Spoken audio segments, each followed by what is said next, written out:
Boa noite, meus amigos.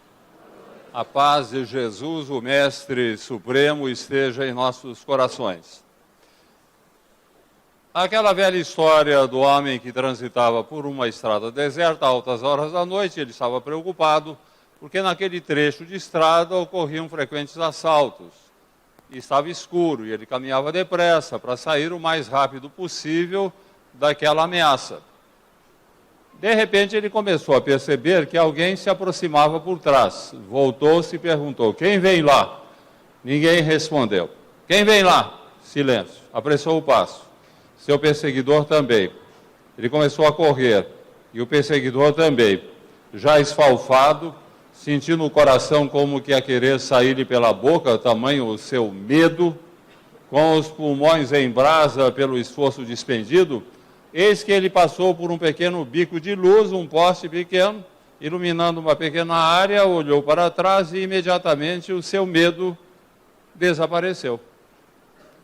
Porquanto ele percebeu que estava sendo acompanhado por um burro velho, habituado a seguir pessoas que seguiam por aquele trecho de estrada.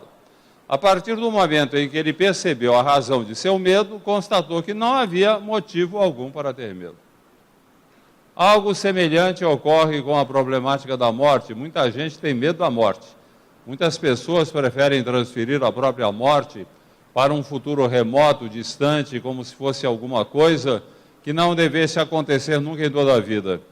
Por isso a morte costuma apanhar as pessoas desprevenidas.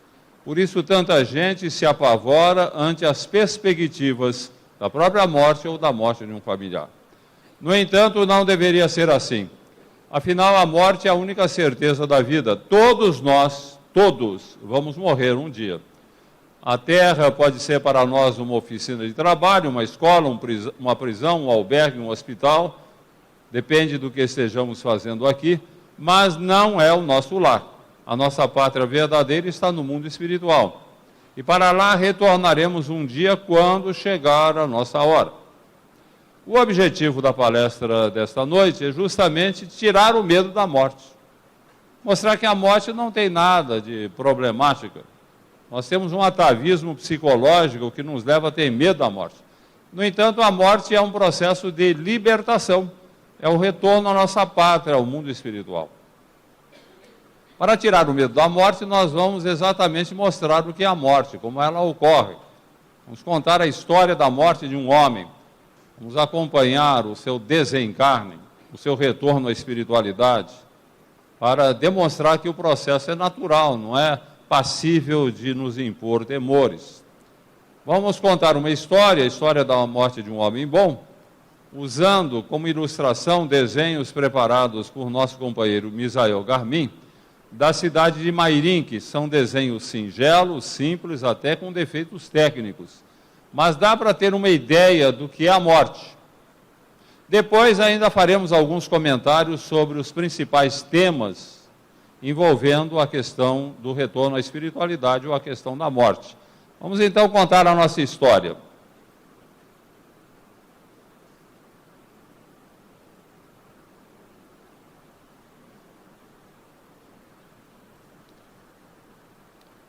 Quer dizer, vamos contar se sair aqui o slide, né?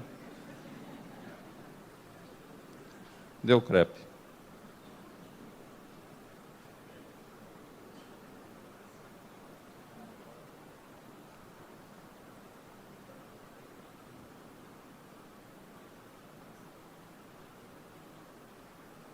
Vamos ver se vai. Bem, aí temos a apresentação do nosso herói Benigno Bellomi, companheiro dos humildes, praticante da caridade. Aí o vemos levando gêneros alimentícios para uma família pobre. Parece mania de espírita. Espírita está sempre interessado em praticar o bem, ajudar o próximo, exercitar a caridade. Não é mania de espírita, é que o espiritismo nos leva a esse tipo de comportamento, demonstrando que o elemento gerador de todos os males é o egoísmo. É por nos preocuparmos muito com o próprio bem-estar que nos comprometemos no vício e no desregramento. A caridade é o antídoto do egoísmo. Na medida em que, para sermos caridosos, somos obrigados a esquecer um pouco de nós mesmos, começamos a vencer o egoísmo. Por isso que todo espírita consciente liga-se ao trabalho em favor do próximo, procura fazer alguma coisa em benefício do semelhante. E Benigno, embora seja um homem pobre, ele tem perfeita consciência de que nós devemos fazer alguma coisa pelo próximo, é o que ele faz. Na sua condição de pedreiro humilde, Benigno, certo dia, desempenhava a sua função quando sentiu uma forte pontada no estômago, tão forte que ele desmaiou. Na verdade, estava se apresentando o mal que deveria determinar a sua desencarnação, um câncer no estômago. Durante várias semanas ele foi submetido a tratamento. Primeiro uma cirurgia, depois quimioterapia, radioterapia, esses recursos todos mobilizados para a cura do câncer, que hoje realmente há recursos maravilhosos para curar o câncer. Só que no caso de Benigno, tinha chegado a hora dele, né? Então não haveria recurso que pudesse livrá-lo. A hora estava chegando, ele ia desencarnar. E o que acontece? Benigno, como todo espírito mais evoluído, consciente de suas responsabilidades, ligado à espiritualidade, ele percebe que a sua hora está chegando. Interessante, ele percebeu, não, a hora está chegando. Pessoas mais espiritualizadas têm essa noção, esses avisos que vêm da espiritualidade. E o que faz Benigno? Apega-se à vida física, implora a proteção do céu, que ele não quer morrer, que ele precisa ficar mais tempo na terra, que ele tem coisas a fazer, nada disso. Ele está preparado, já cumpriu seu dever, é um homem que leva a vida a sério, sente que chegou a sua hora, então ele entrega-se à espiritualidade e confia sua família aos cuidados de Jesus, dos benfeitores espirituais. É a postura do homem de bem, como diz Kardec, né? Homem de bem, aquele consciente das realidades espirituais, que faz todo o bem, e que não tem medo nenhum daquilo que a vida possa lhe oferecer, mesmo que tenha chegado para ele a hora da morte. Então, está muito bem preparado. Diga-se de passagem, meus amigos, todos nós, na hora de nossa morte, vamos ter ajuda de mentores espirituais, de familiares, que vão se aproximar, vão nos ajudar. Inclusive, o processo da morte, como nos explica o Espiritismo, implica em desligamento de um laço fluídico muito forte, o cordão prateado, que nos prende ao corpo físico. Na verdade, é um feixe de várias ligações. O processo da morte implica em desligamento. A natureza pode fazer o desligamento. O cidadão é enterrado, com a decomposição do cadáver, essas ligações vão se desfazendo. Mas, de um modo geral, até com um mínimo de merecimento, há mentores que antecipam a natureza, fazem o desligamento, para que não haja o constrangimento do corpo ser enterrado e o cidadão estar ligado ainda. Então vem sempre um mentor espiritual para fazer o desligamento, um técnico da espiritualidade. Benigno não tem um técnico da espiritualidade, um benfeitor, ele tem um comitê de recepção, como podemos notar aí. Observem ali a mãe de Benigno, espírito desencarnado, ladeada por 2 mentores espirituais.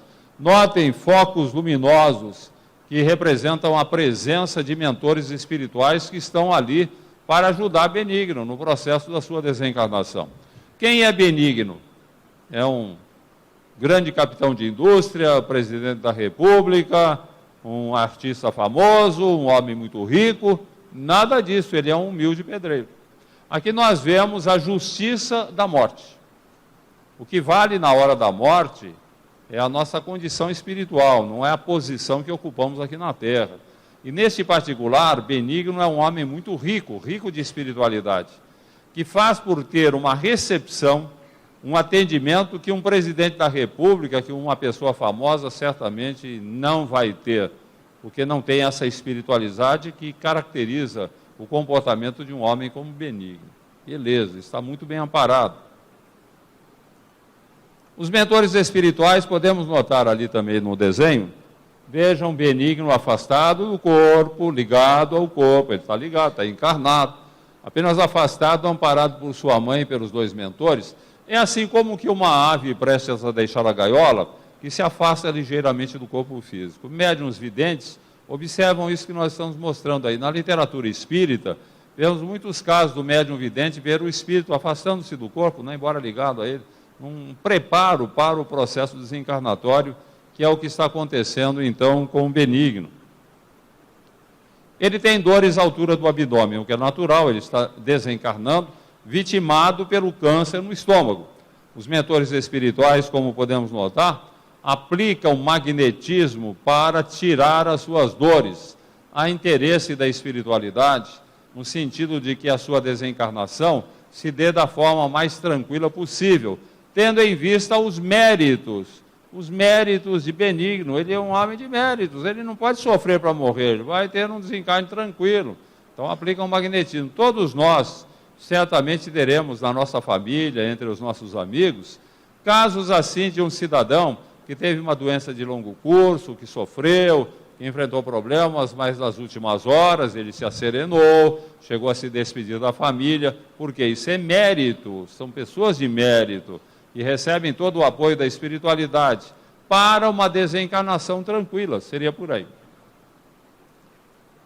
Começa o processo do desligamento. Podemos notar ali os mentores espirituais manipulando o cordão prateado. Vou repetir, o cordão prateado, ele na verdade é um feixe de várias ligações.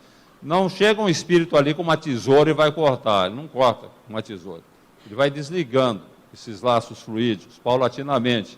O processo desencarnatório implica em várias horas. Benigno, como vamos ver, ficou 10 horas para ser desligado. Então, a coisa é paulatina, eles começam a fazer o desligamento. O que está acontecendo aí? Primeiro laço desligado e vai tendo sequência o processo da desencarnação. Observem ali no alto os mentores espirituais trabalhando e fazendo o desligamento de benigno espírito a benigno corpo à altura do coração. Imediatamente o coração para de bater, porque o coração é orientado pelo cérebro, né, pelos impulsos do cérebro, mas ele é sustentado magneticamente pelo perispírito. Se ele for desligado do perispírito, automaticamente ele vai parar de bater, ele não vai ter a sustentação. Então, desligado o coração, neste momento, o benigno virou um cadáver, ele morreu, acabou de expirar.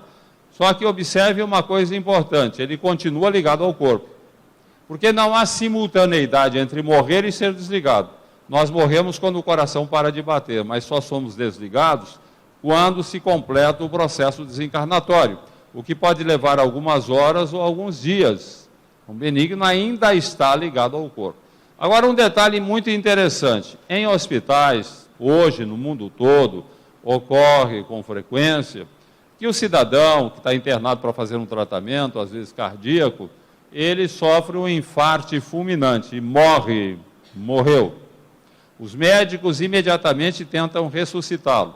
Eles têm que começar o procedimento no máximo 4 minutos após a parada cardíaca, porque senão o cérebro vai morrer por falta de oxigenação, pela circulação sanguínea.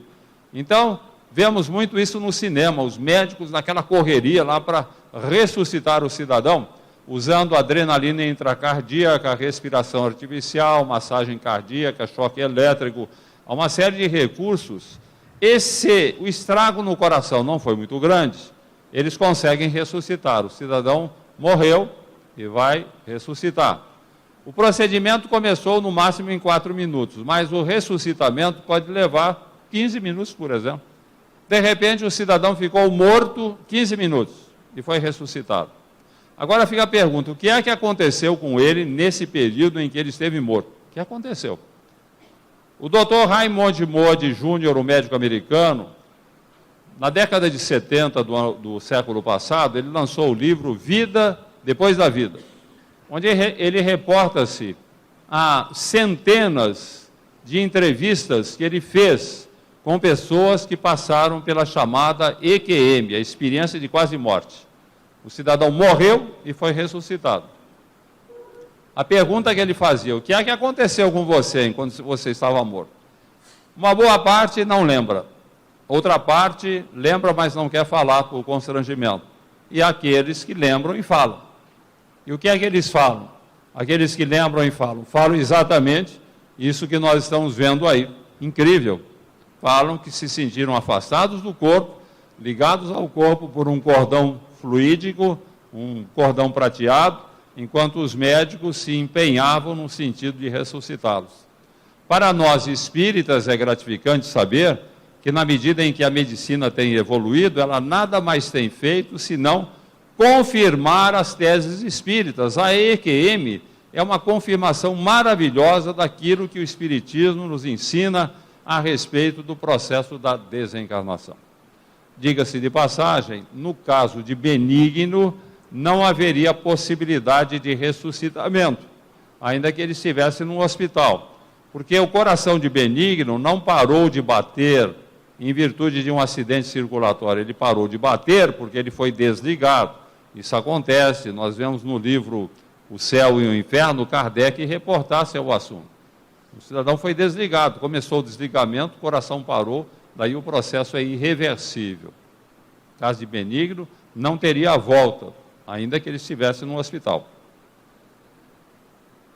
Benigno foi levado para fora do recinto, mas ele tem algum constrangimento. Uma coisa interessante, Benigno está acompanhando conscientemente o processo da desencarnação. Acompanhando. O coração parou de bater, ele é cadáver, mas ele está ligado ao corpo e ele está acompanhando os benfeitores espirituais providenciarem sequencialmente o desligamento. A cada laço fluídico desligado, agora à altura do abdômen, ele tem um certo constrangimento. Agora alguém poderia perguntar, a morte dói? A gente vai sofrer assim para morrer? Eu responderei que não, a morte não dói. Quando nós entramos na agonia, o corpo entra em estado de coma e o espírito dorme também. Geralmente o trânsito da morte, a ida para o mundo espiritual, ele é feito dentro dos domínios da inconsciência. O espírito dorme. Ele dorme e acorda já mais ou menos desligado, ou acorda já preparado no mundo espiritual. Então a morte normalmente ela não dói. Essa fase crucial, o espírito está dormindo. E alguém poderia dizer, logo Benigno, que é um homem tão bom, praticante da caridade, espiritualizado, vai sofrer para morrer? Mas aquilo que aparentemente é uma desvantagem, depois será uma grande vantagem. Porquanto acompanhando conscientemente o processo do desligamento, Benigno não terá nenhuma dificuldade de adaptação à vida espiritual. Ele está acompanhando o processo, ele vê como é.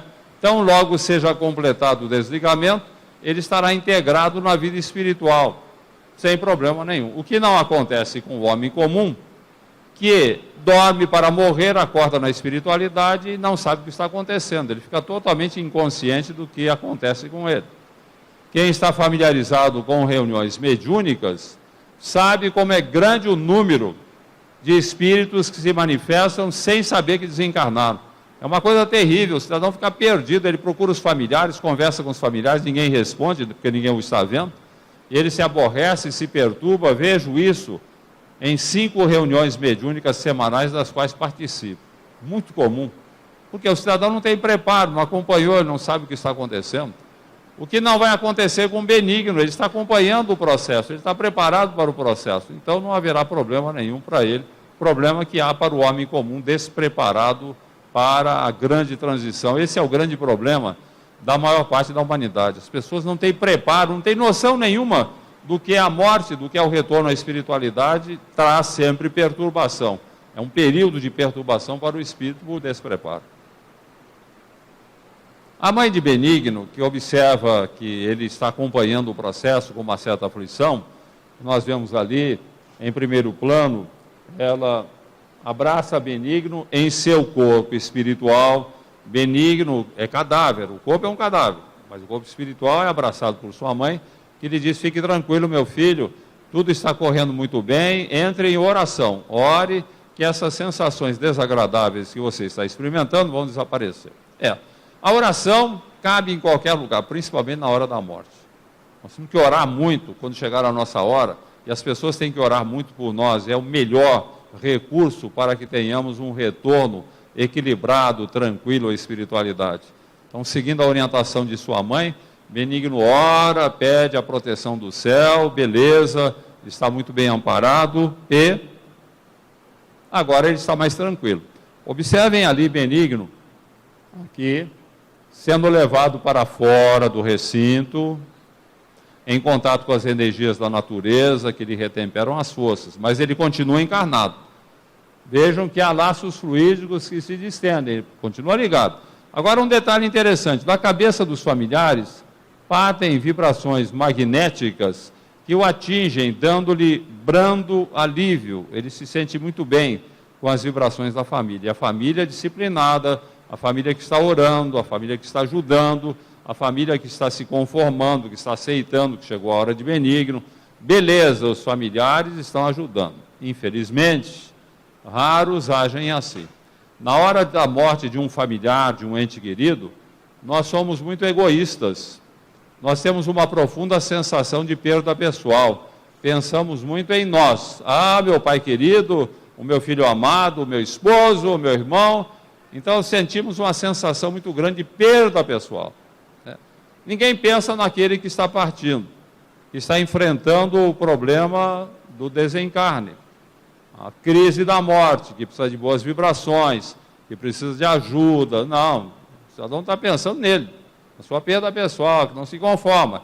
E se o cidadão ainda tem algum alento, se o coração ainda está pulsando, se ele ainda está vivo, aí a família forma aquela teia de vibrações, umas vibrações, todo mundo orando porque ele não pode morrer, porque ele é importante.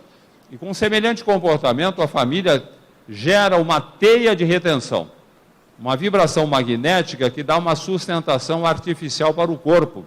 Não vai evitar a morte, mas vai prolongar a agonia. É um fenômeno interessante isso. E a família ali orando, pedindo para ele não morrer, cria condições para sustentar artificialmente o corpo. Repito, não vai evitar a morte, vai prolongar a agonia. Se o cidadão era para desencarnar em minutos, pode levar horas. Se era para desencarnar em horas, pode levar dias. Eu conversei certa feita com uma médica que trabalhava lá naquela equipe de anjos do asfalto, na Via Dutra, numa época em que a Via Dutra era a rodovia da morte, né? Morria muita gente. E ela assistiu essa palestra, e depois, conversando comigo, ela falou: olha, Richard, isso que você está falando aí é verdade. Às vezes acontecia um acidente na estrada, o cidadão tinha uma concussão cerebral, estava praticamente morto, ia para o hospital, nós sabíamos que não havia recuperação, ele ia morrer, era um paciente terminal, pela lesão cerebral muito violenta. No entanto, chegavam familiares, amigos, formavam correntes de oração, começavam a orar, porque ele não pode morrer, porque ele é muito importante, pedindo a Deus, não, o milagre tem que se recuperar. É incrível, comentou a médica comigo. O paciente era para morrer e não morria. Passavam-se horas, dias, e ele continuava vivo, embora em agonia. Daí o pessoal começava a relaxar a vigília, né? Com o passar dos dias, começavam a se afastar, o hospital ficava longe, vai para casa, cada um vai cuidar da vida, e finalmente o cidadão conseguia desencarnar, porque havia a teia de retenção e ia enfraquecendo. É uma coisa incrível, mas acontece com muita frequência. E eu não quero dizer com isso que diante de um familiar que está para desencarnar, nós achemos tudo muito bonito, maravilhoso. Não, claro que a gente vai sofrer, que vamos chorar, mas pensemos nele, não em nós. Se vamos orar e devemos orar, coloquemos nas mãos de Deus. Não oremos nem para ele não morrer e nem oremos para ele morrer porque está sofrendo muito. Nada disso. Nós temos que orar para que Deus nos dê forças e que seja feita a vontade de Deus. Orar por ele, para que se cumpra o seu destino. Se chegou a sua hora, que ele desencarne. Se não chegou, os espíritos vão dar um jeito. Mas isso é um recurso, é uma iniciativa que deve ser da espiritualidade, não nossa. Quando a família está atrapalhando muito o processo da desencarnação, ocorre uma coisa interessante. Os benfeitores espirituais, através de magnetismo, promovem uma recuperação artificial do paciente. Então o cidadão estava para desencarnar, de repente ele melhora, recobra a consciência, chega a balbuciar algumas palavras. O povo fica feliz, né? Ah, Deus ouviu as nossas orações. Isso acontece geralmente na madrugada, o pessoal está cansado pela longa vigília, vão todos dormir, os benfeitores espirituais aproveitam a pausa na teia de retenção e rapidinho promovem o desligamento. Iniciam o processo de desligamento que é irreversível. A família depois fica aborrecida com Deus. Pensávamos que Deus tinha ouvido as nossas orações e ele nos enganou. Ele melhorou e morreu. Isso acontece com tanta frequência que é até um ditado popular a respeito do assunto. Eu acho que todo mundo aqui já ouviu falar. A melhora da morte. Ele melhorou para morrer. Melhorou para afastar familiares que estavam atrapalhando o processo da desencarnação. Repito, Diante de um familiar, um estado grave, está mais para lá do que para cá, vamos orar muito por ele, mas entregando sempre nas mãos de Deus. Deus decida se ele vai desencarnar ou não, e não nós é que vamos decidir, ou pedir para acontecer isso ou aquilo. Benigno foi levado para fora do recinto, como dissemos, em contato com as energias da natureza, que lhe retemperam as forças, mas ele continua ligado. Olhem o laço fluido, o cordão prateado. Ele continua ligado ainda. E alguém vai dizer, mas como? Ele foi levado para fora, para longe, continua ligado? Isso não promove o desligamento? Não, porque esses laços que nos prendem ao corpo, eles são dinâmicos, elásticos. Benigno poderia ser levado para o outro lado da Terra e continuar vivo, sem problema nenhum. Aliás, é o que acontece conosco. Diariamente vamos para o mundo espiritual, transitamos por lá, vamos longe, vamos perto e continuamos encarnados. Isso acontece durante as horas de sono. Nós passamos 1/3 da nossa vida, eu acho que nem todos pensamos nisso, né? Nem todos pensaram nisso. 1/3 da nossa vida nós passamos no mundo espiritual. Quando nós dormimos, o corpo dorme, o espírito vai para a espiritualidade. E lá nós podemos aprender, podemos estudar, encontrar familiares, amigos, seres queridos, podemos também sofrer perseguições espirituais, obsessões. Aliás, o problema da obsessão é interessante. A pessoa acha que o obsidiado tem um espírito na cola dele o tempo todo, durante a vigília, sugerindo ideias infelizes. Isso não acontece, porque durante a vigília nós estamos com a mente ocupada nas nossas atividades. É muito difícil o espírito nos envolver, a não ser que o cidadão entre em circuito fechado. Quando ele pensa só em uma coisa, o cidadão que pensa só em doença, por exemplo, ou a mulher que pensa só no marido a traí-la, ciumenta, quer dizer, entra em circuito fechado, você começa a pensar naquilo, você abre campo para influência espiritual. Agora, a maior parte dos processos de obsessão tem origem durante as horas de sono, em que o espírito se aproxima, nos condiciona, nos sugestiona, nos hipnotiza com sugestões pós-hipnóticas, e depois nós acordamos com uma série de ideias bobas na cabeça, que são fruto de influências espirituais que colhemos durante as horas de sono. É interessante, podemos até definir a quantas andamos nessa história de mundo espiritual. Se nós passamos 1/3 da nossa vida no mundo espiritual, se podemos ser bem ou mal influenciados, como é que nós estamos, hein? Qual a nossa condição? Nós estamos bem, estamos mal, estamos sendo mal influenciados ou bem influenciados? É uma coisa para pensar. Como é que eu vou definir se estou sendo bem ou mal influenciado durante as horas de sono? É simples. Analise como você acorda. Como é que você acorda? Feliz, satisfeito, descansado, em paz com a vida, bem-humorado? Ótimo, você está em boas companhias durante as horas de sono. Amigos, familiares, excursões, aprendizado, trabalho, beleza, está muito bem amparado. Agora você acorda irritado, nervoso, zangado, brigando logo cedo com o familiar. Há pessoas que são assim, acordam sempre de mau humor, mal-humoradas, ninguém pode nem conversar com elas, que elas logo brigam. Você está sendo mal influenciado, cuidado, meu amigo. Você está sendo mal influenciado durante as horas de sono, você está sujeito a influências espirituais negativas. Como é que vamos nos livrar disso? Como é que eu posso ir para o mundo espiritual durante as horas de sono e estar bem? É só preparar-me para essa incursão no mundo espiritual. Costuma-se dizer que nós devemos nos preparar para a morte, através de um comportamento melhor, cultivo do evangelho, combate às nossas imperfeições, cultivo de espiritualidade, né? Preparo para a morte. O mesmo preparo nós temos que fazer para dormir. Meu filho, se prepare, tenha um dia decente, digno, pratique o bem, evite o mal, não cultive pensamentos negativos. Na hora de dormir, ao invés de ver esse programa de televisão, que hoje só veicula coisa que não presta, é sexo e violência, né? A maior parte dos programas, a começar das novelas, ao invés de você estar vendo esses programas que não interessam à sua economia espiritual, leia um bom livro. Pegue um bom livro, ou procure um filme na locadora. Há filmes edificantes, filmes que são realmente muito bons. Pegue alguma coisa que possa tocar a sua sensibilidade, que possa preparar para as horas de sono, e na hora de dormir, faça uma leitura do Evangelho, de um trecho de livro que fale sobre as lições de Jesus, faça a sua oração antes de deitar-se, sentado no leito. E quando o cidadão deita, ele vai fazer uma oração, às vezes não consegue, né? Começa um Pai Nosso, nem termina, porque logo dorme. Então fique acordado, meu amigo, sentado. ore. Santo Agostinho recomenda na questão 919, de O Livro dos Espíritos, faça uma avaliação da sua vida, pense um pouco, medite, reflita sobre a sua vida, faça o propósito de amanhã ser melhor do que você é hoje.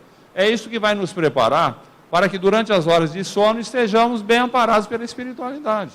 Que se nós não tomamos esse cuidado, se não buscamos os benfeitores espirituais, ficamos à mercê de obsessores que nos condicionam, que nos perturbam, que nos fazem doentes, que nos dão uma condição assim de desajuste que a gente não vai se sentir feliz. Depende de nós.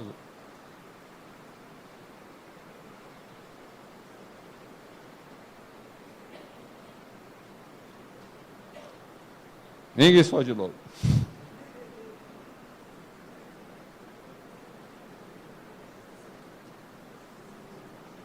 Tem espírito que não está gostando desse trabalho, então ele começa a interferir aí para vocês não acompanharem. Isso acontece também. Começa o velório em casa de família pobre, o pessoal que estava lá no quarto está ali na sala agora orando, família consciente, disciplinada, né, que sabe enfrentar essa situação, ama profundamente o nosso herói, mas também sabe que chegou a sua hora, que ele precisa de ajuda e não que estejam atrapalhando. Então está todo mundo ali orando, né, disciplinado, pessoal preparado, tudo bem. Infelizmente nem todos agem assim. Começa a chegar a gente num velório, né? Geralmente nós comparecemos a um velório por um dever de solidariedade. Nós vamos ser solidários com a família. Mas normalmente as pessoas cumprem esse dever de solidariedade pela metade, com a presença física, esquecendo a compostura espiritual. Então é uma lástima. Velório hoje é realmente uma lástima. Nós partimos de um excessivo respeito para um total desrespeito. Eu me lembro o velório antigo, quando eu era menino, era inconcebível um homem ir a velório sem paletó e gravata, porque seria desrespeito para com o morto. Tinha que ser um terno de tons escuros, senão seria desrespeito para com o morto. Ele não poderia esboçar sequer um sorriso. Sorrir em velório, nem pensar. Era desrespeito para com o morto. As mulheres da família, de luto fechado. Luto fechado é trajes negros, dos pés à cabeça. Né? A viúva tinha que chorar muito, chorar o tempo todo. De preferência até desmaiar de vez em quando, dar um fariquito lá. E aí dela, se não fizesse isso, iam duvidar da sua fidelidade. Eu não sei não, a fulana nem chorou quando o marido morreu, ela não desmaiou nenhuma vez. Não é porque tinha que chorar muito, tinha que chorar, tinha que se descabelar, desmaiar. Em épocas mais recuadas, isso era levado tão a sério, que havia até mulheres que eram contratadas para chorar em velório. Eram as carpideiras. Quando morria alguém, já contratava Dona Genoveva, Mariquinhas, que eram mulheres especializadas em chorar em velório. Saíam lá para o velório, choravam muito, né? Porque velório tinha que ter muito choro. Hoje, meus amigos, nós partimos de um excesso, de um extremo ao outro, do excessivo respeito para o total desrespeito. Velório hoje virou reunião social. As pessoas falam em voz alta, falam de futebol, política, sexo, modas, falam até mal do defunto, né? Já viram isso? Estão no velório falando mal do defunto, o que é isso, gente? Que falta de respeito. Agora imaginem que o cidadão, o desencarnante, está ali, geralmente ele está ali ainda preso ao cadáver, não foi desligado. Ele pode estar inconsciente até, como acontece frequentemente, mas ele sofre a pressão do ambiente, sabe? A pressão do ambiente em cima dele é horrível, ele se sente num pesadelo. Ele se sente muito mal, é péssimo isso. Porque as pessoas não têm respeito para com o morto. Se nós comparecemos a velório, vamos respeitar o cidadão, é uma hora solene, é a hora mais solene da vida do espírito, é a hora que ele está retornando à espiritualidade. Nós temos que encarar isso com muito respeito.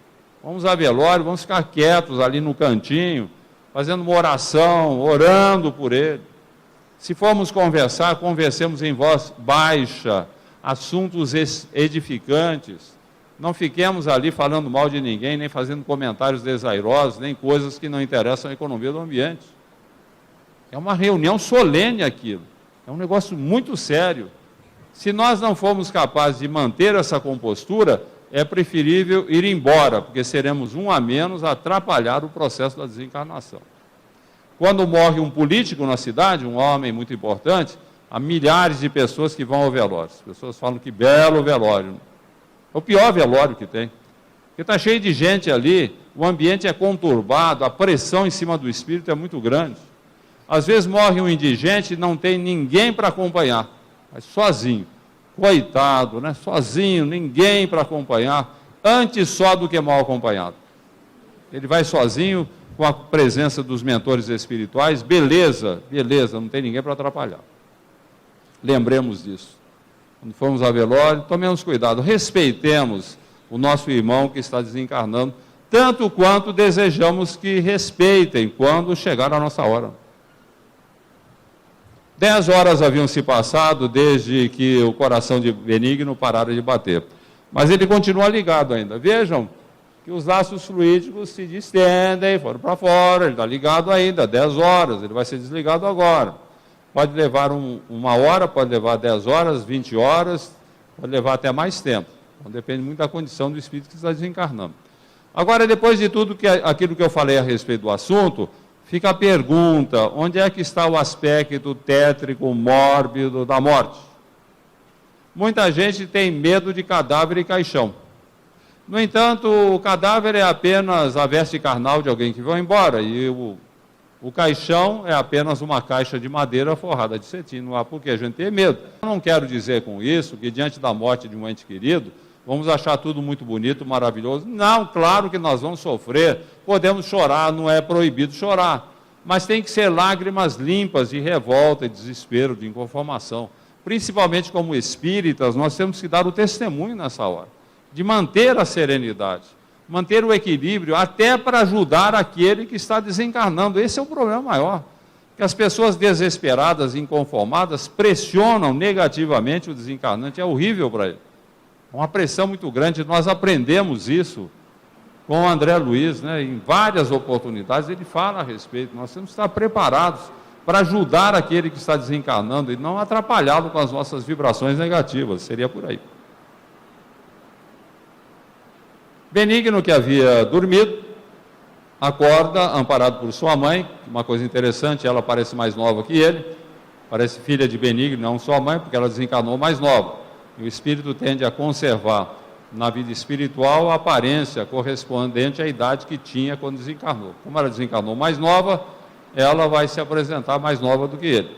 Ela conversa com Benigno e lhe diz que iriam providenciar o derradeiro desligamento, mas só que o ambiente lá na casa estava muito ruim. Vamos fazer aqui mesmo, diz ela a Benigno. Vamos, prepare-se, meu filho, entregue-se à oração. Ele, nos braços de sua mãe, ora, implora a proteção do céu, sempre a oração. Sempre a oração. Ora, sente um estremecimento, e agora ele é um espírito desencarnado. Podemos vê-lo ali, ladeado por sua mãe e por 2 mentores espirituais, plenamente consciente da sua condição de desencarnado, plenamente integrado na vida espiritual. Aquilo que eu falei de início, como ele acompanha o processo, ele não tem nenhuma dificuldade, ele está preparado, acompanha, não tem nenhuma dificuldade para perceber a sua condição de desencarnado. Poderá, inclusive, se o desejar, acompanhar o próprio sepultamento. Olhem que coisa interessante, o espírito acompanhar o sepultamento de seu cadáver. Muitos fazem isso em sinal de respeito pelo corpo. Afinal, o nosso corpo é uma máquina maravilhosa que Deus nos concede para as experiências na carne. Jamais os cientistas deixarão de maravilhar-se com essa incrível máquina que nós usamos. É uma máquina perfeita. O coração é uma máquina incrível, ele funciona há 100 anos. Não para de bater um segundo sequer, bate o tempo todo, incrível. O potencial do corpo humano que permite a manifestação da inteligência na Terra. Então nós temos que respeitar o nosso corpo, temos que cuidar do nosso corpo. Ele é um empréstimo de Deus, não podemos esquecer disso. Se nós morremos antes da hora, é porque nós estamos usando mal o corpo. Se nós não usarmos bem, podemos morrer antes da hora. É uma lástima. Porque assim como aqueles que acompanham o próprio sepultamento em sinal de respeito pelo corpo, que cumpriram integralmente o tempo que lhes foi confiado, há aqueles que acompanham o próprio sepultamento não em sinal de respeito pelo corpo, mas por ter o desrespeitado. são aqueles que destroem o corpo de fora para dentro e de dentro para fora. De fora para dentro com a intemperança física, álcool, fumo, drogas, isso acaba com o corpo. E intemperança mental, de dentro para fora, o cidadão que é muito bilioso, muito agressivo, resolve tudo no grito, briga, sempre bravo, tirando doméstico, ele provoca distúrbios circulatórios violentos que evoluem para a hipertensão arterial, o coração é pressionado, um belo dia ele tem um infarto fulminante e morre. As pessoas falam assim, que bela morte, hein? Morreu como um passarinho. Pior morte, ele não tem preparo nenhum. Ele morreu porque o coração implodiu. O coração não aguentou a biliosidade dele. E há aqueles que intimamente destroem também de dentro para fora o coração, com a tristeza, a angústia, a pessoa que não perdoa, qualquer coisa ela sofre o resto da vida, qualquer mal que lhe façam, ela se sente profundamente infeliz, não perdoa, não tolera, não releva. Pessoa que gosta de sofrer, tem gente que é assim, né? Qualquer coisinha, a pessoa sofre o resto da vida. Qualquer problema que surgiu, ela não consegue superar, voltar à normalidade. Ela também acaba provocando problemas nos mecanismos imunológicos, favorecendo a evolução de doenças até graves, como o câncer, por exemplo. Nem sempre o câncer é uma doença kármica. Muitas vezes o câncer é provocado pelos desajustes da pessoa, principalmente no campo mental. Se ela dá muito deprimido, triste, vê tudo errado, ele vai favorecer doenças graves como o câncer. Tanto aqueles que destroem o corpo de fora para dentro, quanto aqueles que o destroem de dentro para fora, eles não podem ser sepultados de pronto, porque neles é muito forte ainda a ligação com a vida material, eles não cumpriram o seu tempo. Então o cadáver é enterrado, o cidadão vai junto. É uma coisa horrível para o espírito ver o cadáver entrar em decomposição, ele está ligado ao corpo. É uma coisa horrível, mas é uma misericórdia, não é castigo não. É que ele não pode ser desligado extemporaneamente. Se ele for desligado extemporaneamente, ele vai retornar alienado para a espiritualidade. Então é um negócio muito complicado. Misericórdia. Mas por que acontece isso? Porque a pessoa não se preparou, não teve uma vida decente, digna, não cuidou bem do corpo, essas histórias todas que nós sabemos, infelizmente. Benigno é levado para uma instituição do mundo espiritual chamada Lar de Jesus, uma das milhares que há no mundo espiritual que acolhem recém-desencarnados com merecimento. Agora fica a pergunta, e o homem mau, hein? Alguém pode perguntar, o que acontece com o homem mau? Bom, o homem mau também vai desencarnar, também vai passar por esse processo de desligamento paulatino, só que ele não vai ter assistência da espiritualidade, a natureza que vai providenciar. Ele, quando desencarnar, ao invés de ir para um lar de Jesus, vai para um umbral, vai sofrer as consequências da sua inconsequência, vai sofrer muito no mundo espiritual. Nós sabemos desses relatos todos, feitos pela doutrina espírita, particularmente por André Luiz. Mas também ele não vai ficar sofrendo eternamente, ele vai ser acolhido, quando chegar a hora, em instituições socorristas, vai se preparar, vai reencarnar como todos nós, vai reiniciar o processo reencarnatório, uma nova existência, a que nós todos estamos sujeitos, né? Nesse ir e vir, reencarnar e desencarnar, renascer e remorrer, nascer e morrer, até que atinjamos altos estágios de espiritualidade, que nos habilite a viver apenas em planos mais altos do infinito, livres do círculo vicioso das reencarnações. Vai acontecer lá para frente, tanto mais depressa, quanto maior o nosso empenho de renovação. Bem, gente, a projeção dos slides, nós terminamos aqui.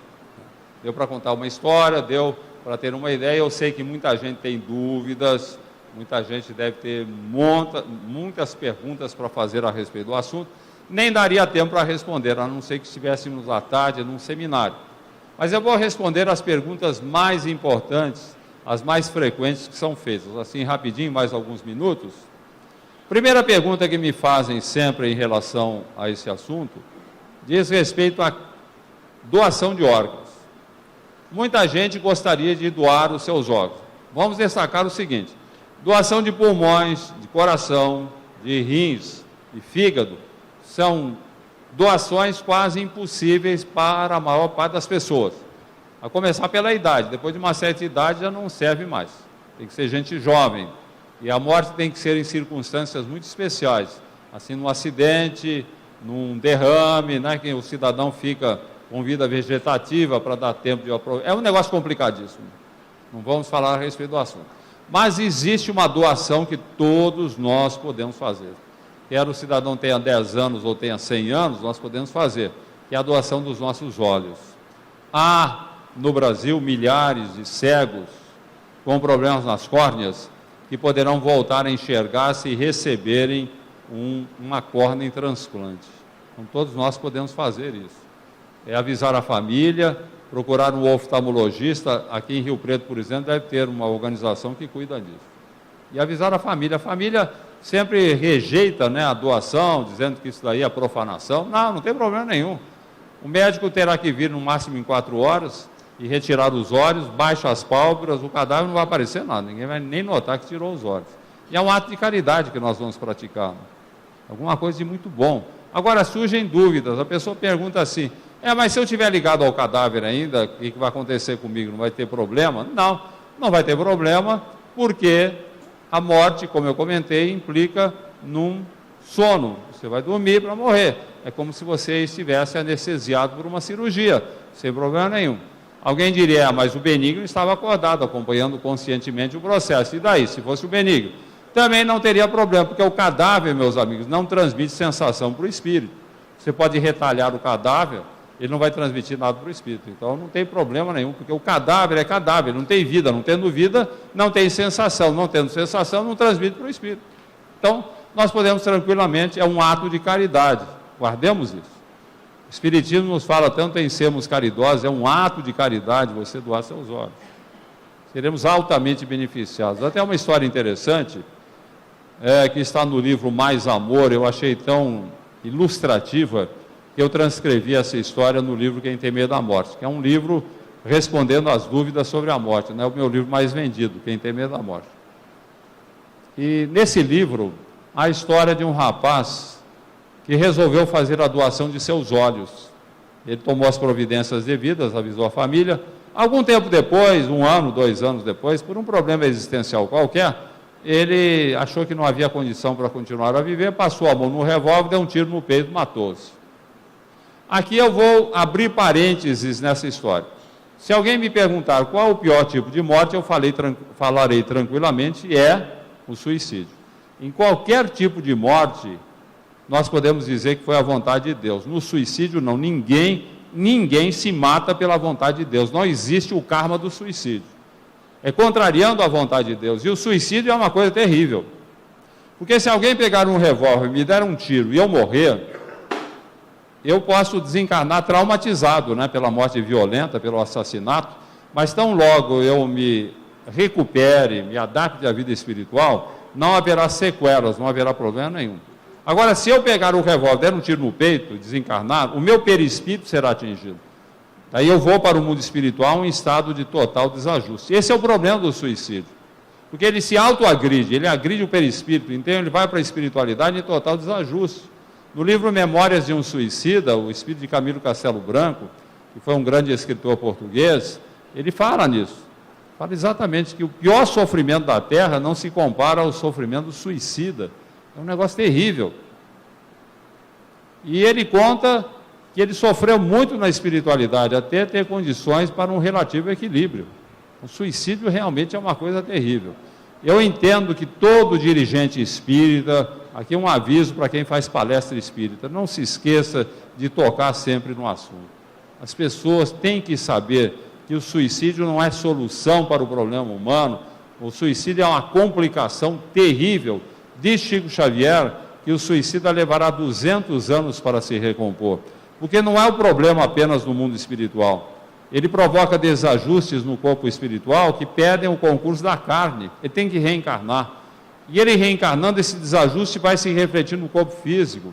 Se ele der um tiro na cabeça, ele poderá ter desajustes, como retardo mental, uma paralisia cerebral. Se ele morreu afogado, ele poderá ter problemas nos pulmões. Se der um tiro no coração, vai ter problema cardíaco. É uma coisa terrível. O suicídio, diz Chico, 200 anos, meu filho, é um negócio complicado.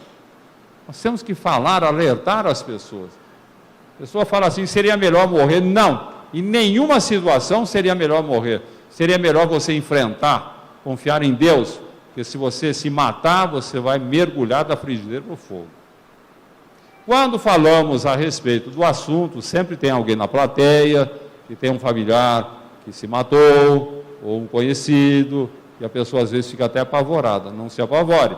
O suicida está sofrendo sim, mas ele não perdeu a condição de filho de Deus, ele continua filho de Deus. Ele está aprendendo a sua lição de uma forma difícil, sofrida, mas ele está aprendendo que ninguém deve se matar. É isso que ele está aprendendo. Como é que nós podemos ajudar o suicida? Ore muito por ele. Ore. Dizem os suicidas que a oração dos que ficam é o refrigério de suas almas. Então, ore bastante por ele. Esqueça o que aconteceu. Não fica lembrando não o que aconteceu, que isso vai repercutir nele. Esqueça e simplesmente ore por ele e retome a sua vida. Toca o barco para frente. Fechando parênteses, voltamos à nossa história do menino que fez a doação dos olhos, depois ele acabou se matando com um tiro no peito, desencarnou, foi para o mundo espiritual, sofreu muito, como todo suicida, sofreu, até que ele foi finalmente socorrido por uma instituição, como todo mundo acaba sendo socorrido. Lá ele foi amparado pelos médicos, só que havia ali no local do tiro, havia um ferimento, e dali havia uma substância viscosa que emanava dali, como se fosse uma hemorragia fluídica. E ele se sentia muito mal, falava com os médicos, ninguém dava jeito. Até que colocaram um tampão ali, e ele melhorou, estancou a hemorragia. Quando veio o médico, ele agradeceu. Olha, doutor, eu queria lhe agradecer, hein? O senhor colocou esse tampão e foi ótimo, ótimo. Estancou a hemorragia.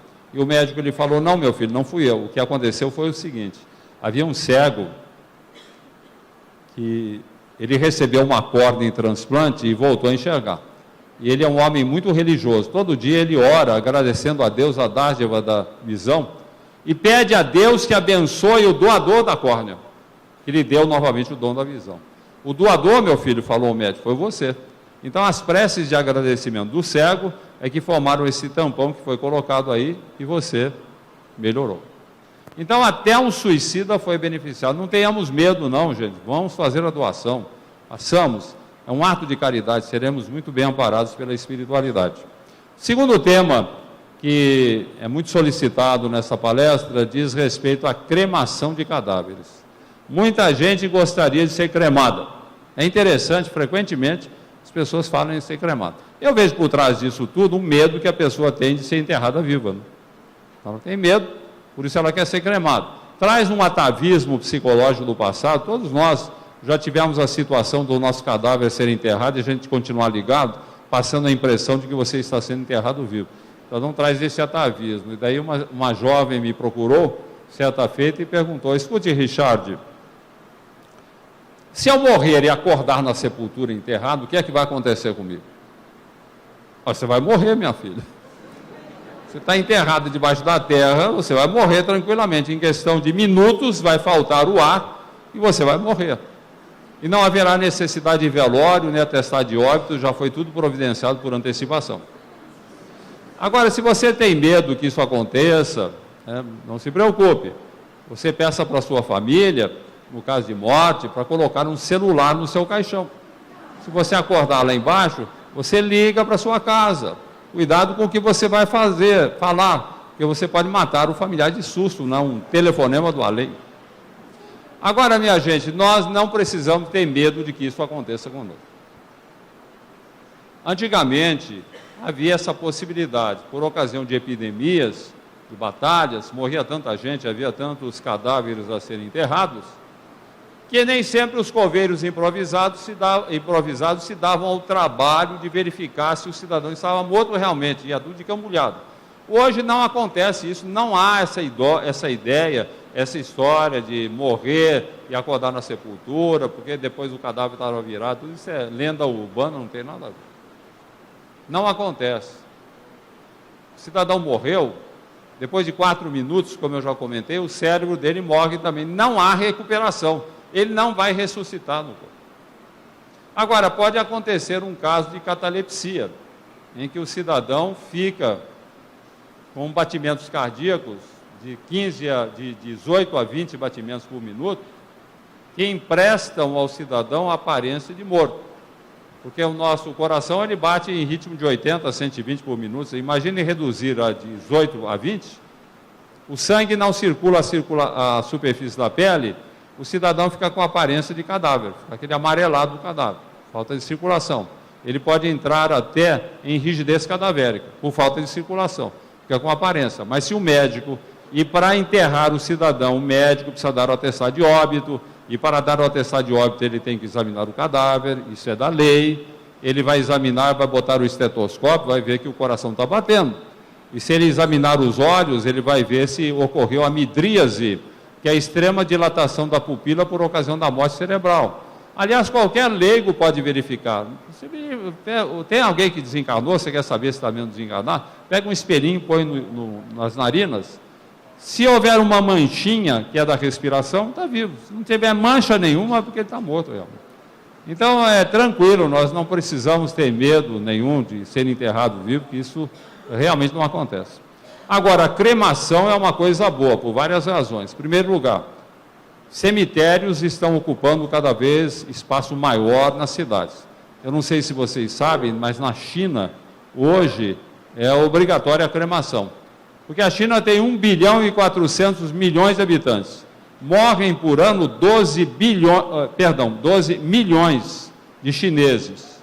É muito chinês, em um ano são 120 milhões de chineses. Não tem espaço para enterrar todo mundo. Então, lá na China, hoje, é obrigatória a cremação. Crema, o cidadão não pode nem enterrar cinzas. Nem a cinza não pode enterrar. Tem que dispersar. Então, por uma questão de ocupação de espaço, eu acho a cremação ótima.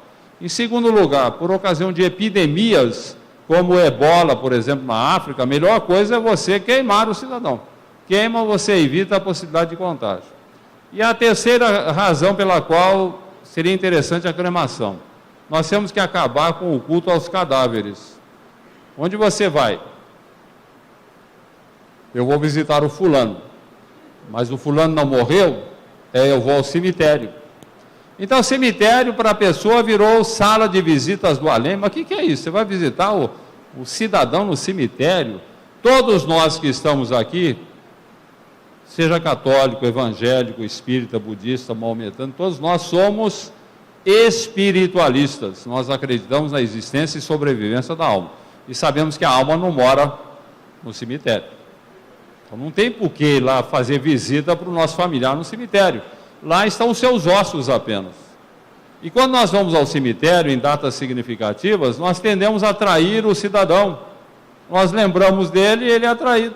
Vai conosco para o cemitério, de mau gosto marcar encontro com ele no cemitério. Amanhã o meu filho muda de cidade. Quando ele for me visitar em Bauru, vou marcar encontro com ele no cemitério? Não, marco um encontro com ele em casa. Se o cidadão desencarnou há pouco tempo, a contemplação de seus despojos carnais não é boa. Ele não se sente bem. É uma coisa ruim para ele. Então, por que vamos submetê-lo a esse sofrimento? Vamos lembrar dele na nossa casa. Por ocasião de datas significativas, aniversário da morte, do nascimento, casamento, finados, Natal, Ano Novo, Dia dos Pais, das Mães, ao invés de levarmos flores no cemitério, vamos enfeitar a nossa casa, reunir a família, vamos todos conversar, vamos lembrar, é bom lembrar da pessoa. Podemos até chorar de saudade, não é proibido não. É bom ter saudade, porque a saudade indica que nós amamos a pessoa. E o amor nos realiza como filhos de Deus. Mas que seja uma saudade livre, que sejam lágrimas limpas de revolta e desespero. Não, com alegria, vou ter saudade de chorar, mas com alegria. O meu filho querido está no mundo espiritual, não morreu, está lá, ele está livre das misérias da terra, que Deus o abençoe, beleza. Lembrar dele com alegria, nunca com tristeza daquele que partiu. Ele vai ser atraído pela nossa vibração, ele vai ficar feliz, porque estamos lembrando dele, a família reunida, imagine para lembrar do cidadão, que beleza. Ele vai ficar muito feliz. Podemos até, se tivermos alguma sensibilidade, pressentir a sua presença. E se tivermos uma sensibilidade maior, poderemos até ver o nosso familiar. Mas para tanto, naturalmente, é preciso vencer essa tendência que temos de transformar o morto em assombração. Eu gosto muito do meu pai, mas não quero ver, não. Peraí, mas não é seu pai? Ele virou assombração, mas é seu pai. Não, é assombração. Mas é seu pai, não é assombração da pessoa. A pessoa não quer ver porque virou assombração. Eu tenho uma história interessante que eu conto no livro Endereço Certo. A minha cunhada tinha uma irmã muito querida, a Duquinha. A Duquinha foi a primeira filha de uma série de 8 filhos, e a minha cunhada a última filha. Então a Duquinha cuidou da minha cunhada como se fosse uma segunda mãe. A minha cunhada tinha adoração pela Duquinha, que era uma mulher muito boa, prestativa, alegre, não tinha tempo ruim perto dela. Mas a Duquinha teve uma doença grave do coração e desencarnou. A minha cunhada sofreu muito, né? A dor da separação, uma irmã tão querida. Um ano mais tarde, lá em Bauru, na sala de visitas da casa onde ela morava com meu irmão, apenas os dois em casa, ela na sala de visitas, o meu irmão no quarto, por volta de 11h30, ela lembrando com muita saudade da Duquinha, da irmã tão querida. Em dado momento, ela percebeu alguém que se aproximava por trás. Imaginando tratar-se do meu irmão, ela voltou-se e levou o maior susto da vida, porque não era o meu irmão, era a Duquinha, que viera atraída pela sua saudade. As circunstâncias favoráveis, ela teve visão da irmã. Diz ela, a minha cunhada, que ela ficou tão apavorada, com tanto medo, que ela perdeu a voz. Mas em pensamento ela dizia assim: Duquinha, eu te amo muito, Duquinha, mas pelo amor de Deus, Duquinha, vai embora, Duquinha, que você me mata do coração. E a Duquinha falava para ela: mas que é isso, comadre? Eu vim te ver, você não estava com saudade? Não, assim eu não quero, vem em sonho apenas, em sonho, assim eu não quero. E a coitada da Duquinha foi embora, porque a minha cunhada ficou com medo dela. Que bobagem. Quando eu escrevia o livro Quem Tem Medo da Morte, estive lá no forno crematório, em Vila Alpina, o primeiro forno crematório do Brasil, talvez o primeiro da América do Sul, para saber como funciona o forno crematório, não é que eu queria escrever um artigo, como de fato fiz, um capítulo no livro. E lá ele andou me explicando uma série de coisas, falou uma coisa importante que nós devemos levar em consideração. Ele falou que no forno crematório a temperatura é para mais de 1000 graus centígrados. Nós podemos imaginar o que seja isso, considerando que a água ferve a 100 graus. Imaginem 100 graus, a 1000 graus centígrados. Pega fogo em tudo lá, o caixão, as ripas, o tecido, os enfeites, os sapatos do morto, a roupa do morto, até o morto pega fogo, tudo pega fogo, aquele fogaréu. E ele falou uma coisa interessante, muito curiosa: quanto mais gorda a pessoa, maior o fogaréu. Porque a gordura, ela é combustível. Se você aquecer a gordura, ela pega fogo. Então, quem pretender ser cremado, é bom fazer um regime para emagrecer. Morrer bem magrinho, né? Senão vai ser aquele fogaréu. Aliás, no outro dia me perguntaram, um cidadão me perguntou, ele falou: se eu morrer e estiver ligado ao cadáver ainda, o que vai acontecer comigo? Você vai achar que está no inferno, meu filho. Se for cremado, está ligado ao cadáver, aquele fogaréu todo, meu Deus, vim parar no inferno.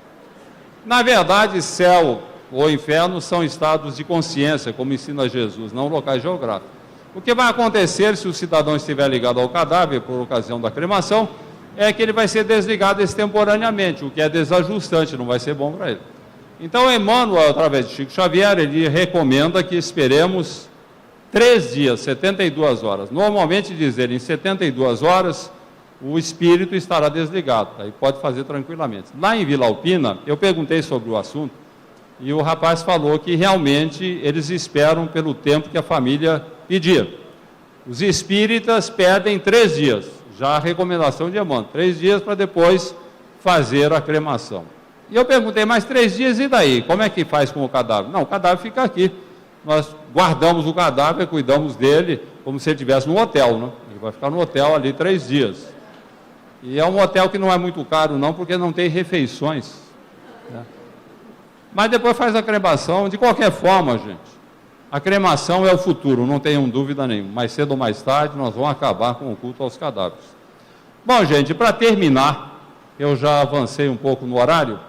Para terminar, eu gostaria de dizer apenas o seguinte: primeira coisa, espero que esta palestra tenha servido para tirar o medo da morte. O objetivo é esse, mostrar para as pessoas que a morte é uma coisa singela. Se nós estivermos preparados, não há por que ter medo. É só viver cada dia como se fosse o último, praticando todo o bem, evitando todo o mal. Espero que não aconteça aqui o que aconteceu em Cruz Alta, no Rio Grande do Sul, onde essa palestra foi apresentada, e ao encerramento uma jovem me procurou e falou: Richard, eu sempre tive paura da morte, pavor de enfrentar a problemática da morte.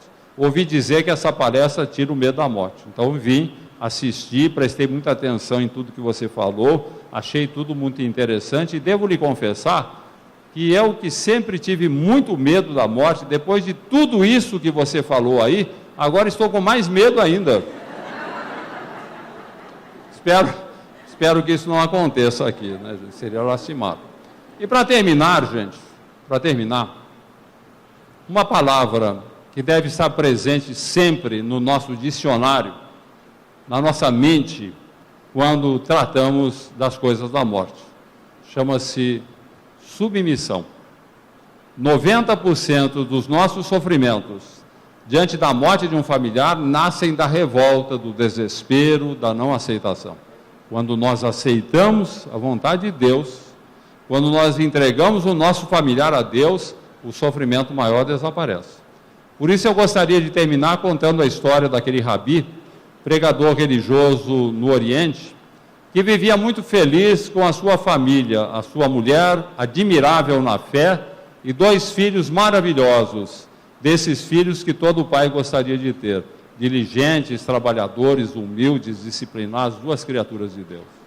O rabi, como não podia deixar de ser, vivia muito feliz, né? Muito feliz com a sua família.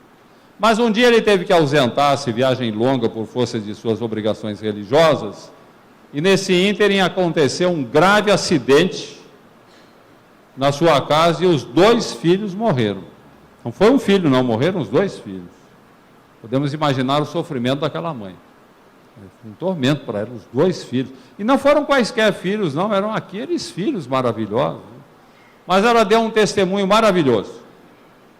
Suportou, chorou, extravasou a sua angústia, mas sem reações negativas. Consolava aqueles que vinham confortá-la. Depois do sepultamento, a sua preocupação era com o marido. Porquanto o marido, embora fosse um pregador religioso, um homem muito bom, ele era um tanto intempestível nas suas reações, e ele tinha uma lesão cardíaca. Ela temia que uma reação mais forte da sua parte, ao receber a notícia do falecimento dos filhos, poderia induzi-lo também, levá-lo também a morrer. Então ela começou a orar, a pedir a Deus que a orientasse, que ajudasse, que lhe desse uma inspiração de como transmitir a notícia ao marido de forma que ele não tivesse uma reação passível de colocar em risco a sua vida. E como sempre acontece quando oramos com o coração, Deus não a deixou sem resposta. Ela teve uma inspiração. Dias mais tarde, é bom lembrar que a história se passa numa época antiga em que não havia ainda as comunicações como temos hoje. Então não deu para avisá-lo. Dias mais tarde, ele chegou de retorno, à tardezinha, cansado pela longa viagem, e foi logo perguntando pelos filhos. E os nossos filhos, mulher? Ah, meu bem, não se preocupe, os filhos virão depois.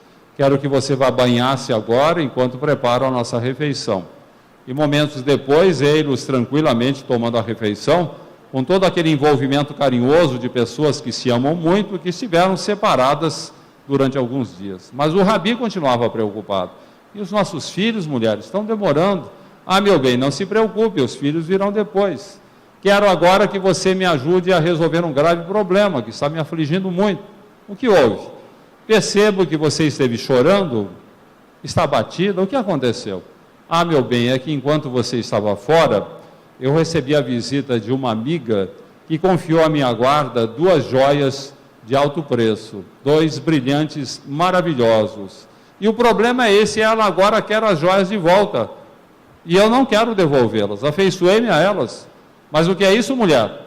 Você sempre proclamou que joias são expressões da vaidade feminina.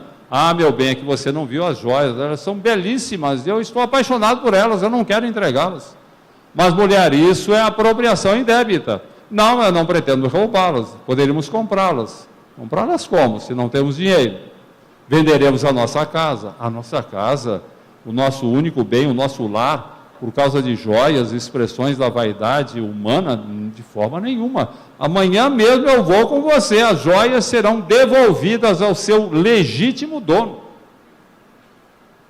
Pois bem, meu querido, falou a esposa submissa, seja feita a sua vontade. As joias serão devolvidas, sim.